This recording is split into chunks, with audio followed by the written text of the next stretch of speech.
Brasília, a cidade que determina o rumo dos 210 milhões de brasileiros. Um lugar que desperta desconfiança em muita gente, e não é sem razão. Você sabe do que eu estou falando.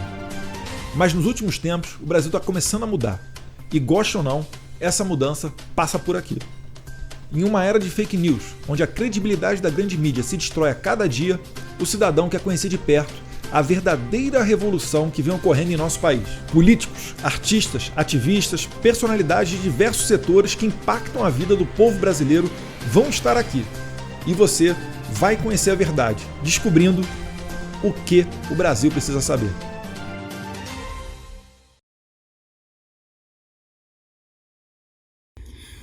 Fala pessoal, estamos aqui com ninguém menos do que o professor Olavo de Carvalho, na minha opinião, o cara, minha opinião nada, né? A verdade é o cara do movimento conservador brasileiro que propiciou o Brasil dar esse respiro que a gente está vivendo hoje na política.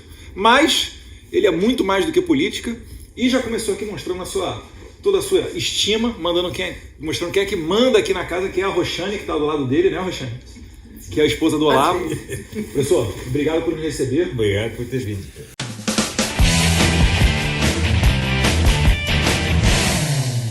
Professor, recentemente o senhor teve um problema de saúde. Sim. Só que ano passado foi mais grave ainda. O senhor tem medo da morte? Nem pouco. Nada. Tenho medo de não morrer. Porque a pessoa ficar eternamente essa porcaria aqui, tá doido.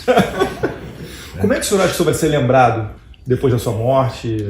Enfim. Olha, esse é um problema que eu espero não ter, porque eu vou estar em outro lugar, eu vou estar preocupado com outra coisa. Pode lembrar do jeito que quiser, pode xingar, pode gostar.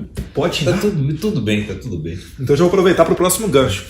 Professor, recentemente o general Heleno foi flagrado por uma câmera falando um palavrão, né? Aqui, como a gente não tem nada de politicamente correto, a gente pode falar. Ele falou foda-se, né? A população, verdade, aplaudiu. Mas também tem outros casos. O Carlos Bolsonaro, num tweet que viralizou, falou teu cu. O senhor é criticado às vezes por, vamos dizer assim, uma imprensa limpinha, por às vezes usar umas palavras mais fortes. O senhor fica constrangido com isso? Nada, ao contrário. Eu falo as coisas do jeito que me parece. Não tenho satisfações a dar para ninguém. Meu estilo é meu estilo, né? Eu inventei isso e quando eu formulei, quando os caras perguntaram assim, o que o senhor quer na vida? Eu respondi assim, eu vim para foder com tudo, né? E foi isso que eu fiz, pô, né? Quando eu apareci no mundo, eu vi essa esquerda brasileira medíocre, imbecil, dominando absolutamente tudo, né? Forjando do jeito que ela queria a mente dos brasileiros, mentindo que nem doido o tempo. Tem que foder com essa porra toda, não é possível. Agora, discutir com esse cara respeitosamente, eu não consigo. Eu não posso discutir respeitosamente com o Rui Falcão, com o Randolph. Você está brincando comigo que eu vou respeitar essa pessoa, mas nunca na minha vida, entendeu? Tem só que mandar tomar no cu mesmo. O general está muito certo, né? Ele falou o Dia Nacional do Fodam-se. Né? Depois do dia do fico, o dia do é o Fonhodam-se, né? Professor, o senhor tocou no assunto que muitas pessoas perguntam, né? Que é com relação a esse domínio da esquerda. Que hoje em dia você tem o politicamente correto, estamos em tempos de pós-verdade, fake news. Na imprensa, então, quando teve esse recente caso aí do Hans River, do Nascimento, e a Patrícia Campos Melo, você conseguiu perceber que toda a imprensa, de pronto, sem analisar os fatos, deu razão para a Patrícia Campos Melo, que é exatamente a mentirosa da história, fez aquela matéria lá falando de caixa 2 de WhatsApp do Jair Bolsonaro entre o primeiro e segundo turno da campanha eleitoral de 2018. E a pergunta é a seguinte: como é que esse pessoal chegou nesse estágio? Como é que foi esse processo? Para quem é leigo e não entende, isso começou quando acabou o regime militar? Foi antes do regime militar? Não, isso é uma coisa que foi acontecendo aos poucos, quando toda essa ideia socioconstrutivista então, foi entrando na cabeça da esquerda e modificando a mentalidade marxista originária. Porque Karl Marx tinha a ideia de que a concepção dele era a concepção objetiva científica, né? Como isso foi falhando e mostrando que era uma palhaçada total, eles aderiram aqui à demolição da verdade. Não existe mais verdade. Eles tiveram que demolir a verdade porque eles não conseguiam fazer a mentira passar por verdade. A partir dos anos 60, vai dominando cada vez mais essa mentalidade do pós-verdade, ou anti-verdade, como queira. E o pessoal se torna totalmente cínico, como por exemplo esse Rui Falcão. Quando ele foi 100% desmascarado pelo menino lá, o Hans, né? E daí ainda chamou o patrão do Hans para ver se acabava com o Hans. O cara foi lá e confirmou o Hans. Então confirmou. Quem foi que pagou o serviço? Foi você. Né? Ele sai dizendo assim, nós pagamos, mas foi tudo legal. Nós não somos como o outro que paga e depois some com as mensagens.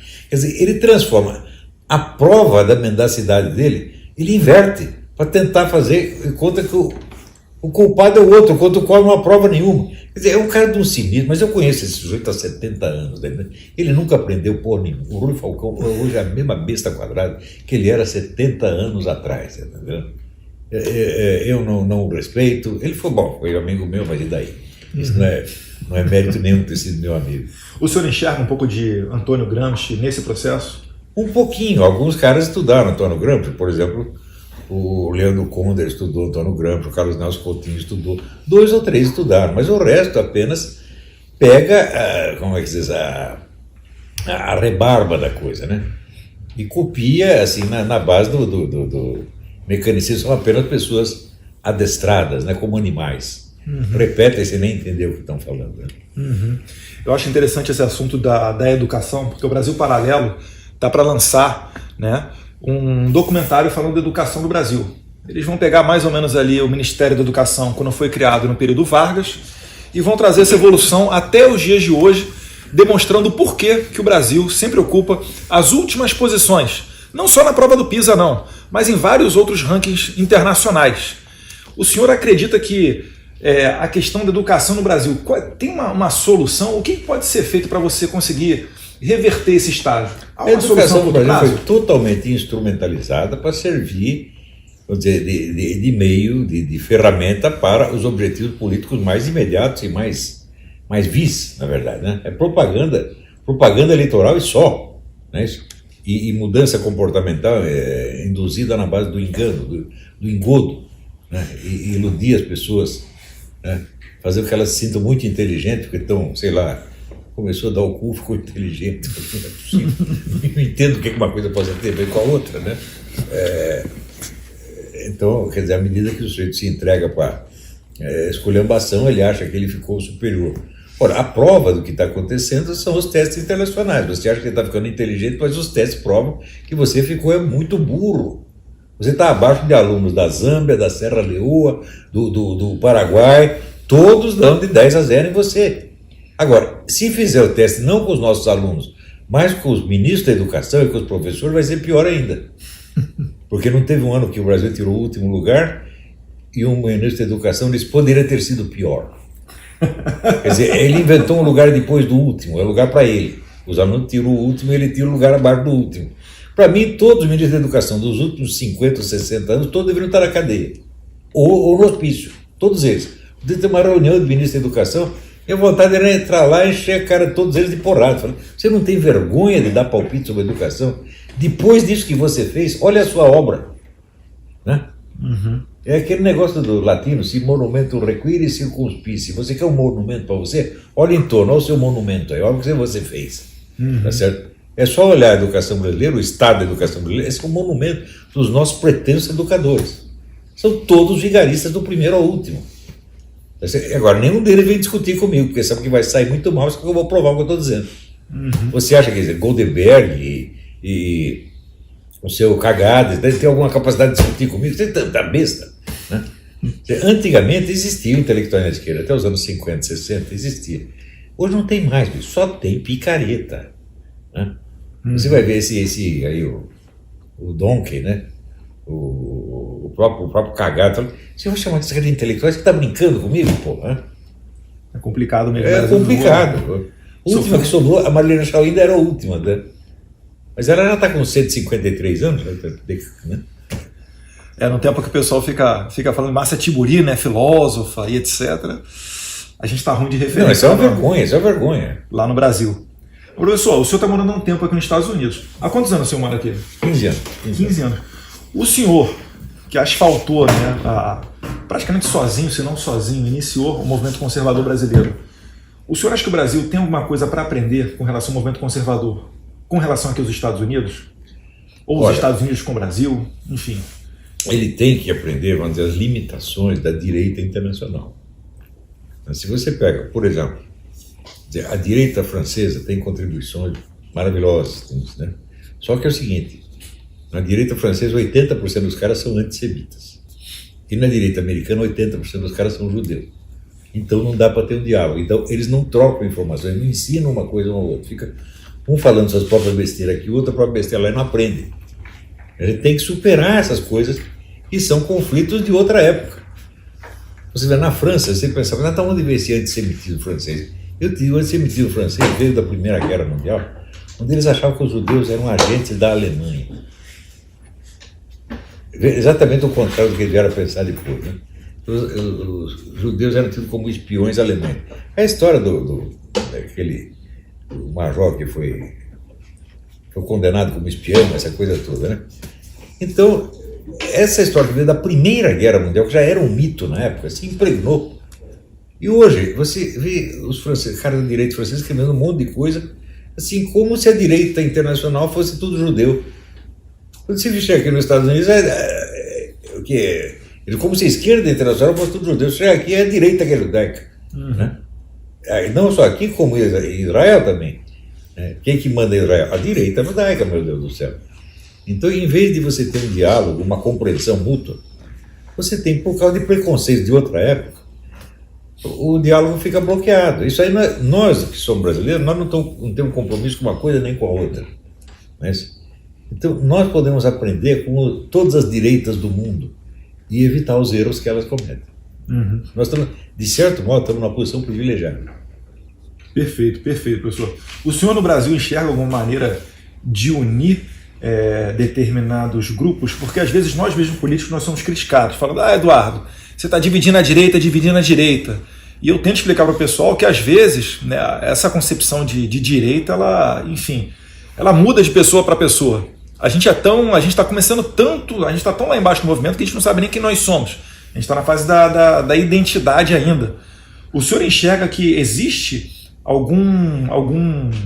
vamos dizer assim, alguma conduta que possa ser melhorada naqueles que o pessoal diz que é mais radical, para tentar abarcar uma direita maior, puxando os liberais para o lado do conservador, alguma coisa nesse sentido? Você vê, a unidade dos movimentos políticos e históricos, ela não é uma unidade ideológica, é uma unidade do imaginário.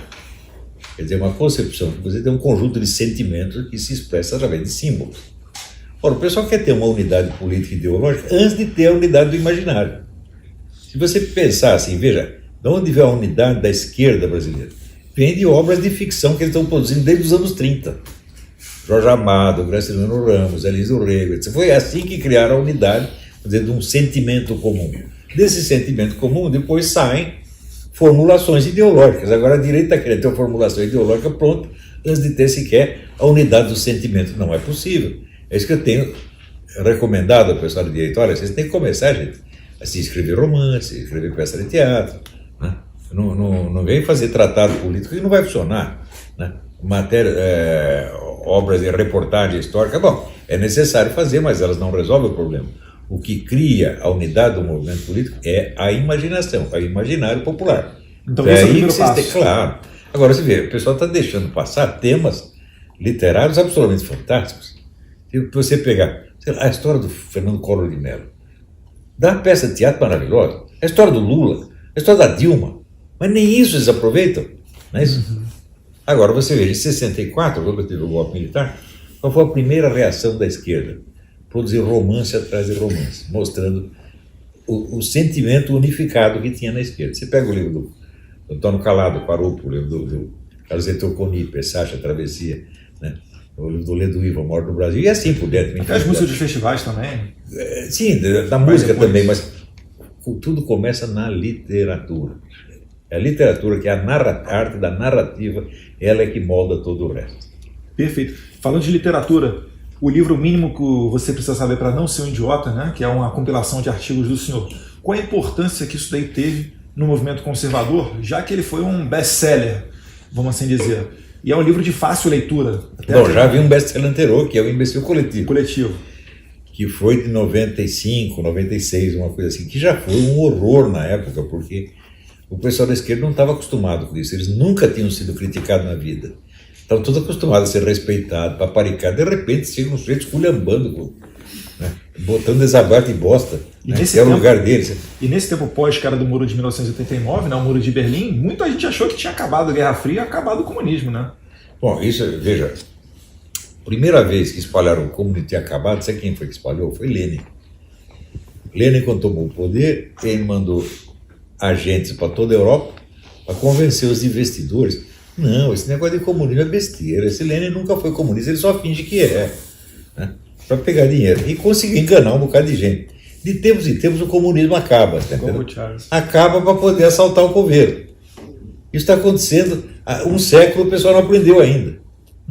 O comunismo é o movimento político mais velho e o único movimento que existe em escala mundial. Isso não vai acabar assim do jeito que o pessoal está pensando. Depois que um fracasso econômico vai acabar com eles, mas nunca. Quando que eles dependeram do sucesso econômico? Nunca. A União Soviética viveu de ajuda americana o tempo todo. Quer dizer, ela era um fracasso. Mas não tem importância, você tira o proveito do fracasso. Vai lá e convence os americanos, fala, não, o negócio do comunismo já acabou, me dá mais um pouco de dinheiro aí. Assim, eles estão enganando o mundo há 100 anos. Quer dizer, a mentira é da essência do comunismo. Se você pegar assim, toda a obra de Karl Marx falsificava fontes para poder provar o que está dizendo. Sempre foi um charlatão, vigarista de gênio, sem dúvida, mas vigarista. Você não, comunista honesto é quadrado redondo, você me desculpe. Comunista honesto é uma galinha que fala grego, pô, não tem. Tranquilo. Pessoal, por aqui a gente está vendo que tem vários livros, né? O senhor tem uma biblioteca particular aqui grande, mas também tem muitas armas. Aqui nos Estados Unidos, essa questão das armas ela vem desde os tempos da chamada Segunda Emenda. Para quem não conhece, o que é que foi a Segunda Emenda e como é que é a perspectiva do americano com relação às armas de fogo? A segunda emenda foi assegurar que o povo tivesse meios de se defender e formar, conforme a sua decisão, milícias para se defender do governo. Então os americanos têm direito de ter armas, não é só para caçar, não é? É para se defender de um eventual governo tirânico que queira oprimi-lo. Amanhã na Folha de São Paulo, o senhor sabe, né? Olavo de Carvalho defende milícias. Bom, a milícia no sentido americano é uma coisa, no sentido brasileiro é outra. Milícia no Brasil é uma quadrilha de bandidos. Aqui nos Estados Unidos o termo não é usado nesse sentido. As milícias que fizeram a independência americana, então são instituições respeitáveis e muito sérias, né? Agora, no Brasil, os caras são analfabetos, eles nem sabem disso, eles ouvem a palavra, acho que a palavra significa a mesma coisa no Brasil e nos Estados Unidos. Esse pessoal da Folha é tudo analfabeto. Já tive 1000 provas disso aí, né? Folha, São Paulo, Globo, é um horror, né? Aliás, você vê, eu comecei a trabalhar no jornalismo, eu tinha 17 anos. Daí, logo em seguida, veio a legislação que forçava os jornalistas a se sindicalizarem. Foi a ideia do governo militar, inteligente como ele só. Daí, sindicalizar e tornou obrigatório o diploma. A partir da hora que ficou obrigatório o diploma, os jornalistas todos se tornaram analfabetos. Então, os jornalistas mais antigos todos viraram copydesks. Copydesk é o jeito que corrige a matéria dos outros. Antigamente, tudo quanto era repórter tinha redação própria. A partir daí, não. Os caras que saíram da faculdade, tudo analfabeto, então você pegava os jornalistas mais antigos, pagava um salário enorme para eles, ele ia trabalhar de copydesk, como eu. Eu fui copydesk do Jornal da Tarde, que tinha a redação mais exigente, né? Tudo que os repórteres escreviam, a gente tinha que reescrever tudo, da primeira à última linha. E isso virou norma, até hoje é assim, os caras não sabem escrever. Quer dizer, o jornalismo acabou no Brasil. Eu acabei interrompendo o senhor, tinha feito a pergunta sobre as armas. O negócio das armas é muito simples. Bom, eu ganhei minha primeira arma quando eu tinha 8 anos de idade. Não era espingarda de chumbinho, era uma espingarda Rossi e calibre 36. E eu saía ali atirando em cobra, essas coisas todas, né? Fingindo que era um caçador, estava só matando umas cobrinhas. Mas eu cresci assim, todo mundo tinha arma, meus primos tinham arma, meu irmão tinha arma. Era normal na época e não tinha criminalidade. Depois, mais tarde, veio a proibição das armas. Também não foi o comunista que proibiu as armas, foi o governo militar inteligentíssimo, né? Daí, evidentemente, a partir da hora que você proíbe as armas, o crime sobe, porque só bandido pode ter arma.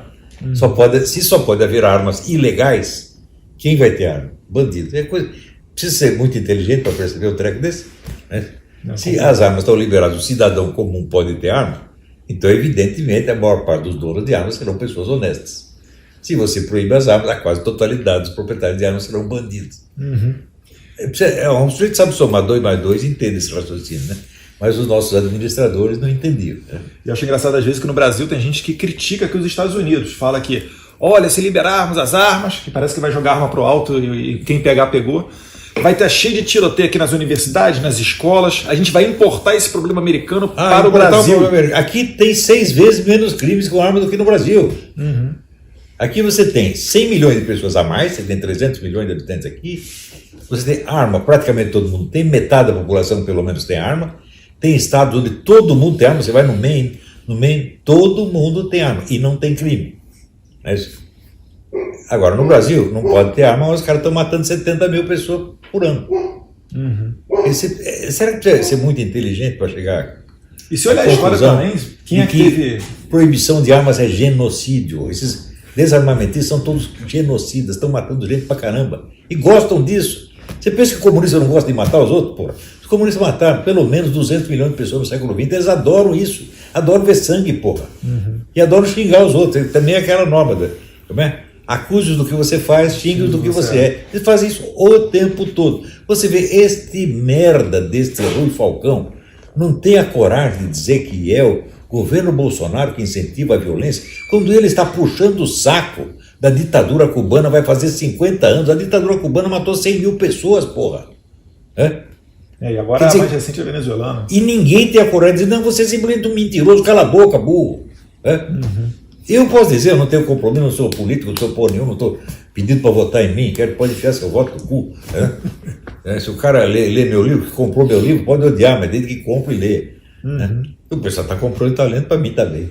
Tranquilo. Ouviu o latido aí? É o Big Mac ainda não, né? Não, agora é a Caramel. O Big Mac morreu com 16 anos de idade. Essa raça, o English Mastiff, vive 8 anos. Ele viveu até os 16. Eita. Porque era bem tratado, né? Uhum. E daí nós compramos uma fêmea chamada Caramel, que os amigos chamam de Mel, que é a cachorrinha mais amável do mundo. Uma delícia de cachorra.